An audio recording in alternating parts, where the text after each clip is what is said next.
is in our vital national interest to send an additional 30,000 U.S. troops to Afghanistan. Because I feel that there are some very urgent problems which the world must address. Mr. Gorbachev, tear down this wall. Build that wall. Build that wall. Ну, нет никаких доказательств того, что мы...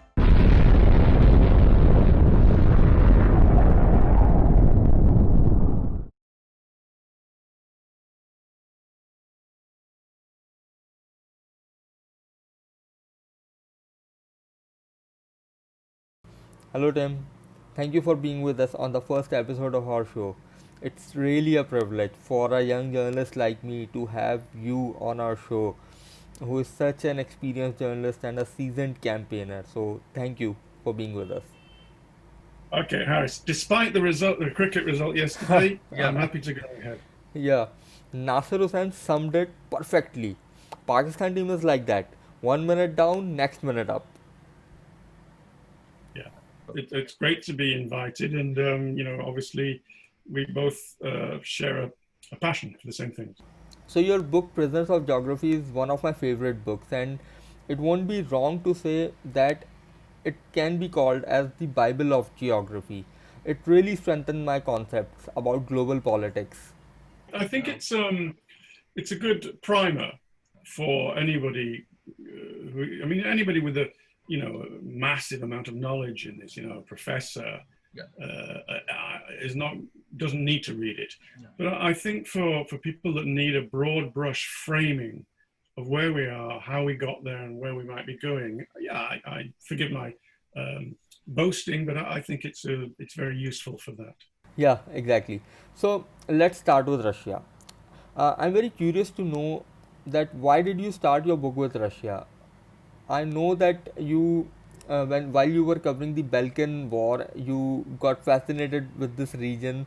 But was this the only reason, or are there any other reasons as well?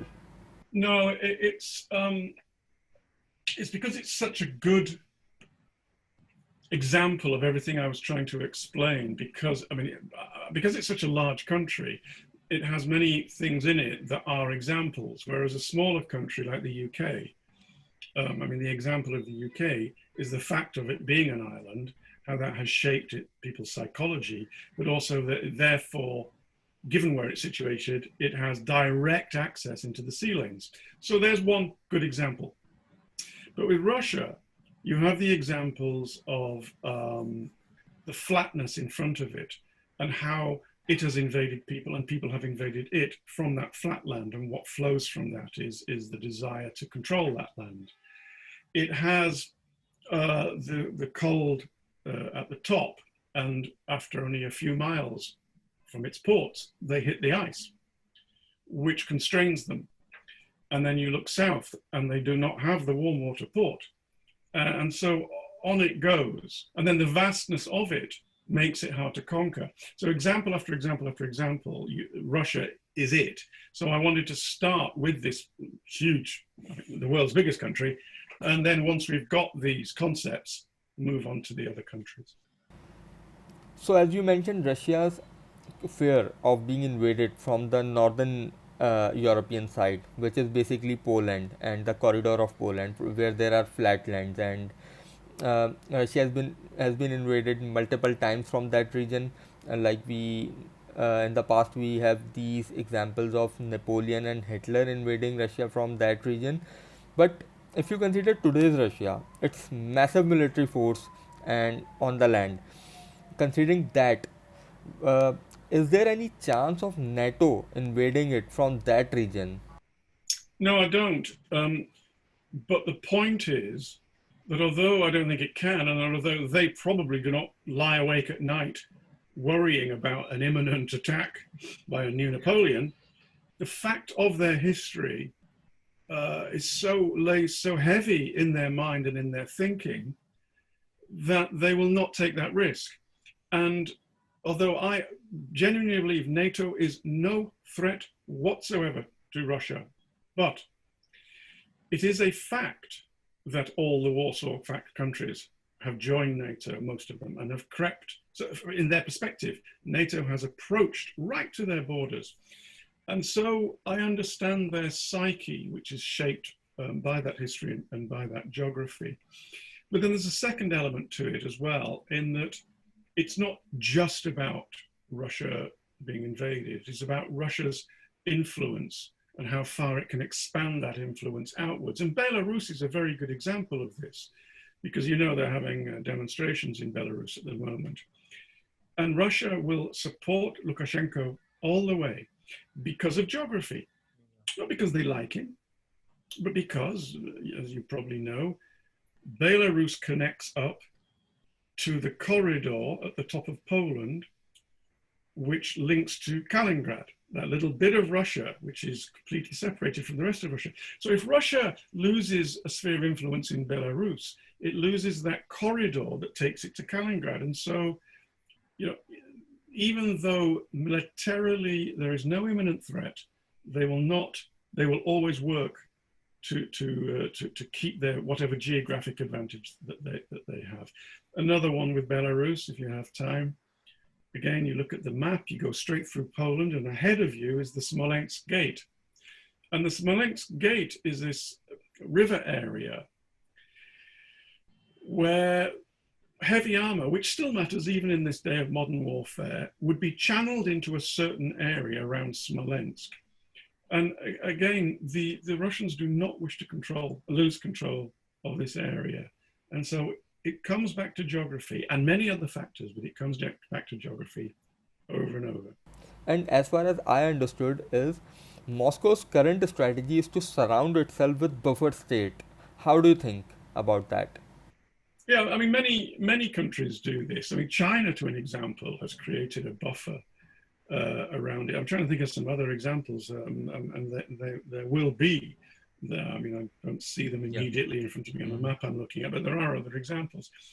Because if you care about your heartland and what is most important to you, you will seek to put a buffer between you and any potential threat. I mean, it even counts internally. I'm writing currently a book for next year, and part of it is about Britain. And I was very interested when I came across the defense plans in World War II, when it looked like the German invasion was imminent. They were on the French coast waiting to come across. And the British put into place a plan called the GHQ line. And I won't bore you with too much of the geography of Britain, but basically a line was drawn from Bristol around the bottom of London and then up towards the north. And what the line did was encompass some of Britain's, the capital and the industrial heartland.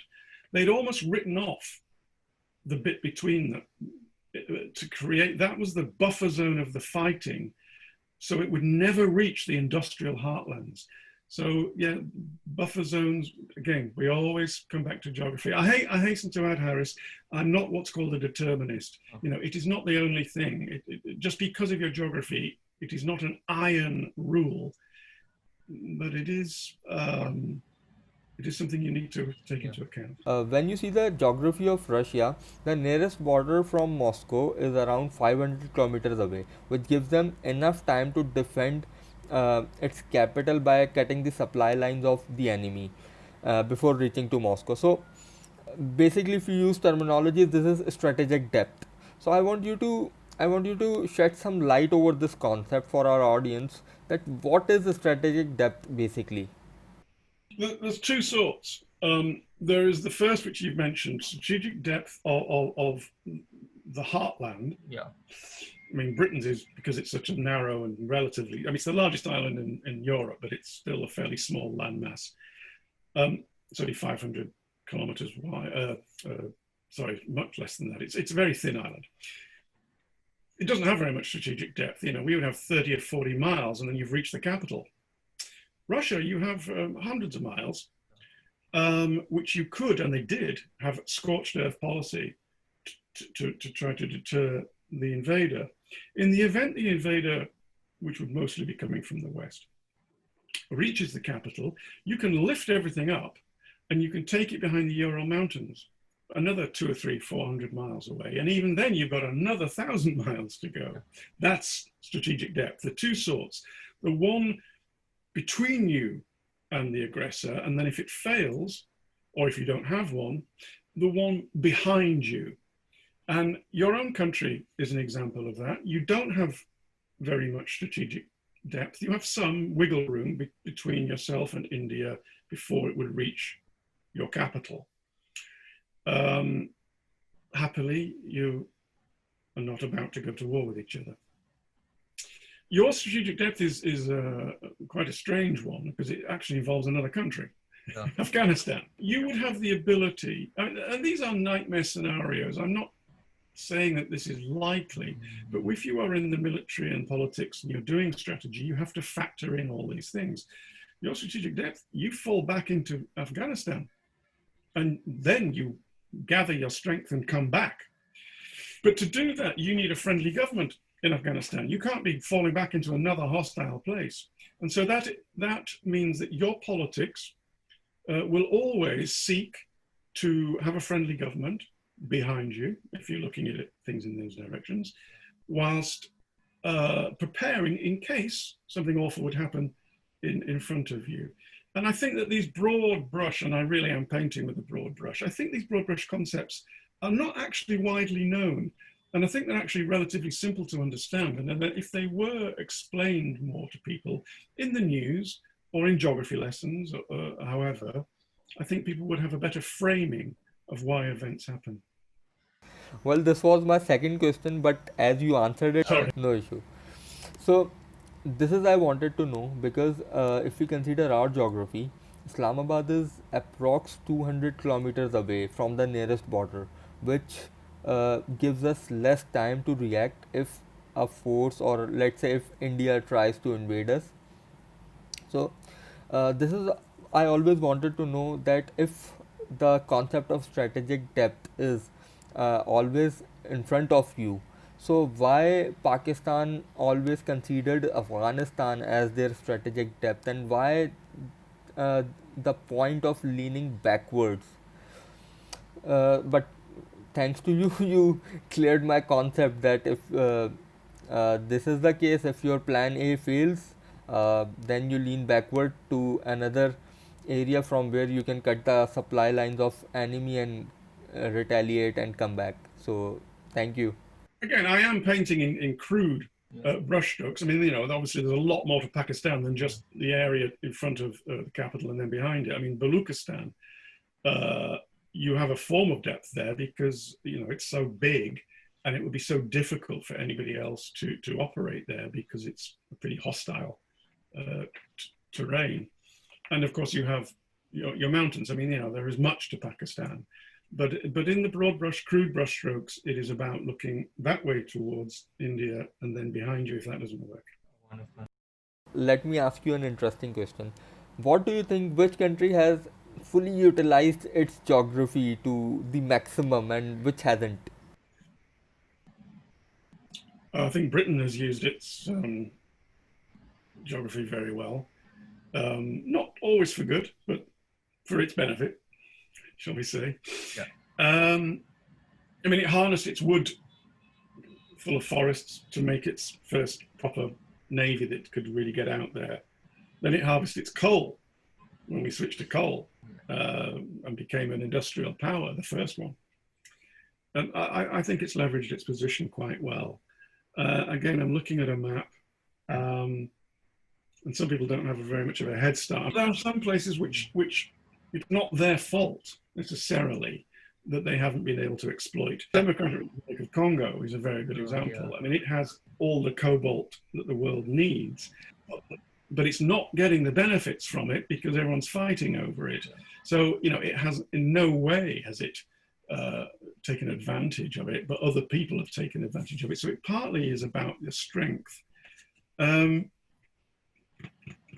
No, I can't give you, I can give you examples of success. Yeah. I'm not sure I can give you examples of failure because it's not even necessarily failure because there wasn't that much to fail with, if you see what I mean.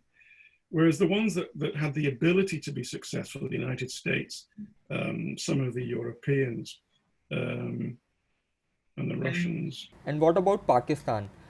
we also have an important geographical location. So, do you think have we ever utilized it to its maximum? Mm, I don't want to fall out with you, Harris. I don't think you're a geographically first tier in what you were blessed with when the world was made. nor are you, let's say somewhere like Niger, which apart from having yellow cake for uranium, is not in a good place. You have your water, and I'm hoping that new technologies will allow you to harness it even more for your power, electrical power. You have your port at Guadar, which you have so now used to your advantage because of the Chinese coming in with partnership with you. I'm struggling after that. I'm sorry, I don't want to do your country down, but you know your country better than that. You tell me what you have to benefit from. No, because we were always told that Pakistan has an important geographical location. So this is why I wanted to ask you that what about this perception? Is it true or not? You have Guadar and access to the. You have the ability to have water power. You have the scenery. Oh my goodness, for tourism, Kashmir being a great example. You are now a centerpiece of the Chinese Silk Road, the Belt and Road Initiative. But no, really, I don't see you are a major hydroelectrical power. I don't see that your beautiful, wide, long, flat rivers, which you don't have that many of them, have helped you to take goods around. Your mountains have been good as a defensive thing, but hard to trade with. You have a much bigger, more powerful neighbor.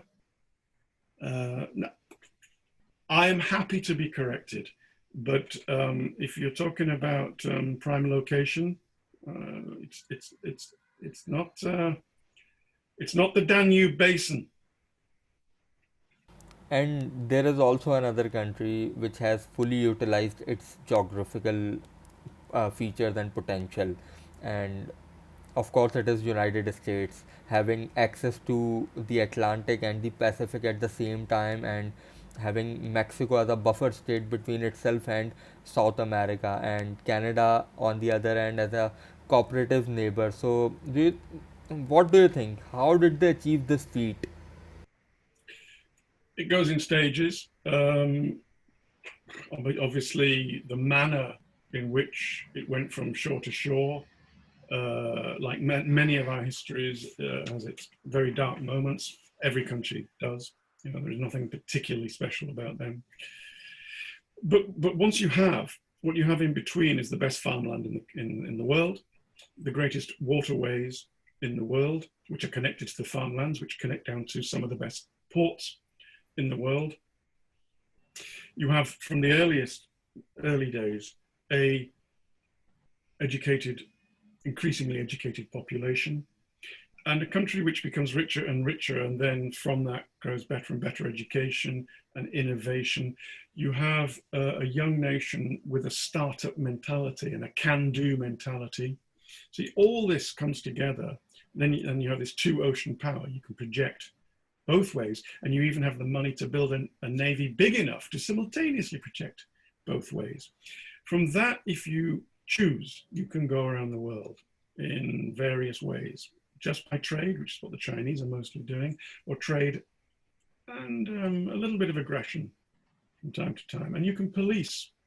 And so from that, they built a global economic empire, but they've done it from a position of no existential threat. Nobody can come and get them at an existential level. I mean, the 9/11, 3,000 were killed in one day, but that wasn't an existential threat to the state. Whereas, there are many countries which you can make the scenarios that they could be destroyed. Germany was, through its own efforts, 70, 80 years ago. United States, buffer zone to the north, buffer zone.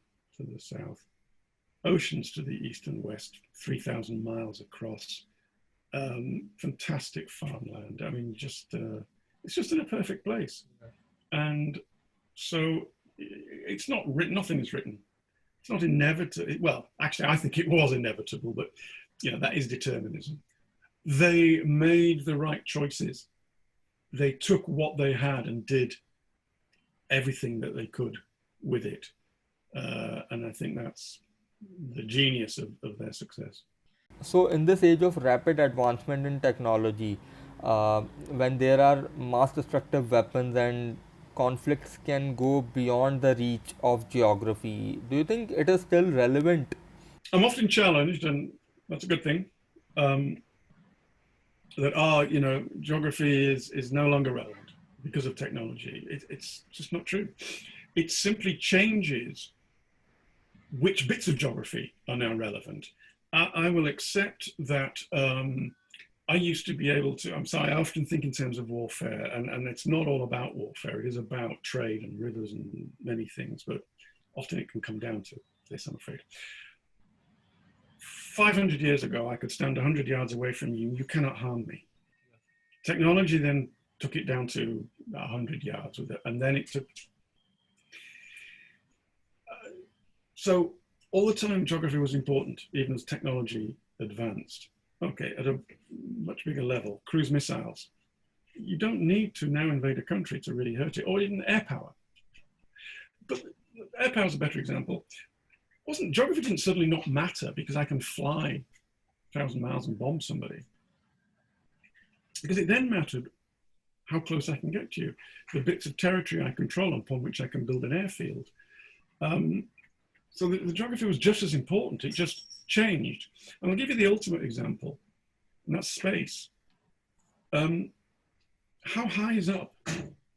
Who owns that geography there? Now, we have a treaty which says that outer space belongs to everybody. Great. If outer space belongs to everybody, I am going to position a satellite with lasers that can take out your electric grid right above your country. That's geography, but that's cutting edge technology. So geography always matters. It's just which bit of it that waxes and wanes in importance.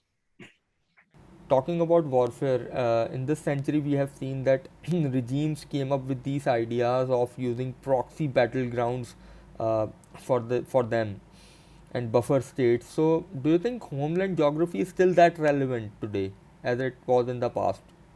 Yeah, it was the story of the Cold War. It didn't finish. I mean, but the bipolar age, which was the Cold War, was actually easier to understand things about why things were happening. You could look at the civil war in Angola and very quickly work out that in fact this was a proxy war. They would have had trouble with or without the people meddling in their country. It's not like it was all going to be wonderful if the Europeans and whoever hadn't arrived. But they didn't help. But it was very easy to work out, this side is being backed by America and this side is being backed by Russia, and these are the reasons they're backing them. You can frame it, it's easy. In the multipolar world, it's harder because Syria is a great example when you've got 7 or 8 countries for very different reasons and different strategies and needs, perceived needs, are all interfering and fighting and prolonging that conflict. And you could say the same thing about Afghanistan with the role of various countries. I mean, India, Pakistan, Afghanistan, America, Russia are all playing there and possibly elongating the war because nobody will say, I tell you what, we'll give up backing our lot and see what happens. No, you just keep going until you try to. So it's a problem. So the proxy wars are now actually sometimes more difficult to understand because they are more multifaceted. It's not just behind it is Russia or America. So one possible reason that I assume is about the colonials and their part in sparking the Middle Eastern crisis. Because while drawing these borders in the Middle East, they never considered geography as a tool. What do you say about that? Oh yeah, without question. I mean, there's no look. I mean, I'm happy to say something in a minute which will, you or other people might find controversial. Not a problem. But let me preface it by saying 100% we have made things worse in many ways. I mean, you can talk about roads and the civil service and some potentially good things, but we had no right to be there. Colonialism is evil. We still bear some responsibility for what happens now. And there are many examples of the lines we drew, which were, as you know, artificial. Mali is a very good example. All the countries in the Sahel. We took no notice of the people in the north and the people in the south being completely different to each other. People in the north of Mali look like very, very roughly North African Arabs. In the south, Black Africans. Culturally different, languages different, histories different. And we just said, no, you're all one now. Sort it out. Nigeria, similar story. Anyway. That is not to say that after a certain passage of time, the peoples and the entities that created the people within them do not bear a share of their own responsibility, of their own governance. You cannot infantilize peoples and systems and governments by saying, well, it's not their fault because none of this would have happened if the colonialists hadn't been there, because a lot of it would. The British did not inculcate in India the tensions between the two major religious communities. Now, the manner in which the British left, I don't think helped what happened in partition and the awful loss of life. But it is too simplistic to say, oh, well, we only killed each other because they made us. It's to infantilize people and not give them any of their own agency. So this is the contentious bit. I think people have to get past only blaming that and have to look at some of the structures within these countries which are still trying to find their way after a beginning that they should never have been given in the first place, because it should never, these artificial places should not have been constructed by outsiders. And long before the colonials, this region was also divided under two main empires, the Persian and the Roman Empire. And after that, the Muslims captured and ruled this region.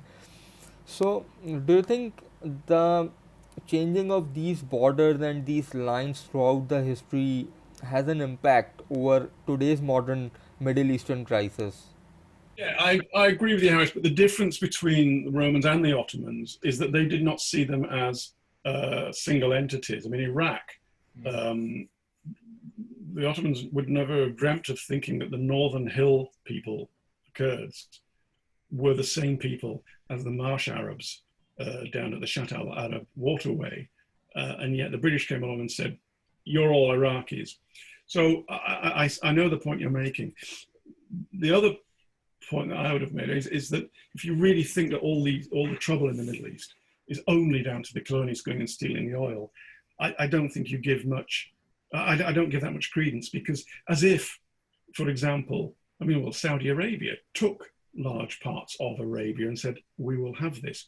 And I just do not believe that a powerful Arab state that would have arisen with or without the colonialists would not, if it didn't have oil, look at somewhere much, much weaker and think, we'll have that. Because that's the history of mankind, I'm sad to say. Competition for resources and aggression, if it's not shared out. I mean, I'm sure we're getting towards the end of this, but one of my great hopes is that through this line of progression that we've had since we came out of caves is education and technology and science and learning how to share.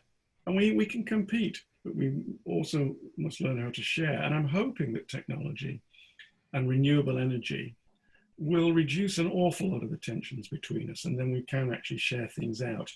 But to believe that there was something sort of, that it was only the colonial era that created violence between us is. So thank you, Tim, for your time. It was such a pleasure to have you on this show.